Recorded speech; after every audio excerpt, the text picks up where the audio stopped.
This video will cover the prehistoric period. It will talk about the 4 prehistoric cultures that you will need to know from Social Studies Standard SS8H1.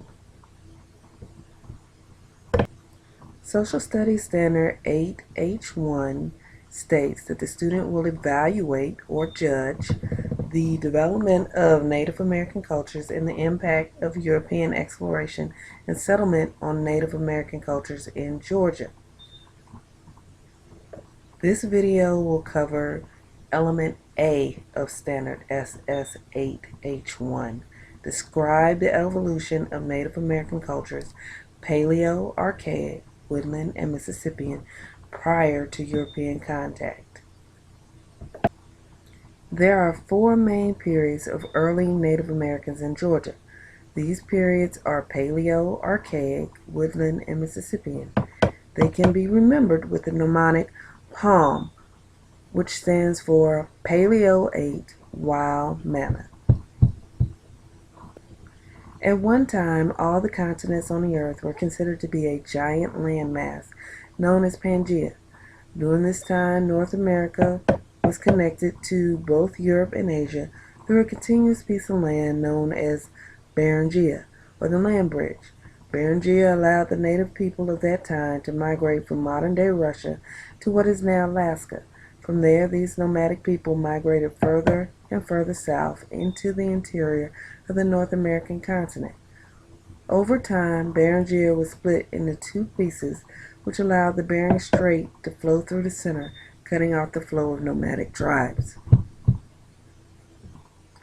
The first peoples who walked across Beringia came to be known as the Paleo Indians. They are considered to be the first human beings on this continent. Very little is known about these peoples except that they followed the animals that they hunted and went where the food was abundant. Through archaeology, we know that Paleo Indians used sharp spears with clovis points to hunt their prey. This was very dangerous because it required the hunter to get very close to the animals that they were trying to kill. This would require stealth and cunning on the part of the hunter. These pictures here show how big the game was of this period. The average mastodon was more than 4 feet taller than a 6-foot man. Their tusks stretched out 5 feet in front of their bodies. In order to bring these creatures down, they were often surrounded by a group of hunters who separated the mastodon from its herd, then surrounded it and punctured its chest with the spears, using an atlatl.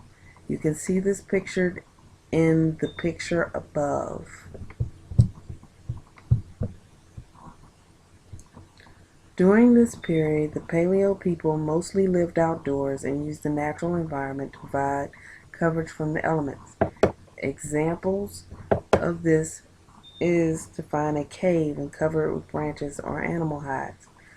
People of this period would often dig pits when their natural environment did not provide the shelter that they were seeking, and then cover those pits with animal hides. A second example of a paleo shelter is pictured here, where this group of people are huddled by a fire and with only a shallow ledge to protect them from the elements. This photo gives us a complete picture of paleo life. These were nomadic people who followed the large game of this period onto the North American continent. They used their environment as a resource from everything from shelter to the materials that were used to hunt these prehistoric animals.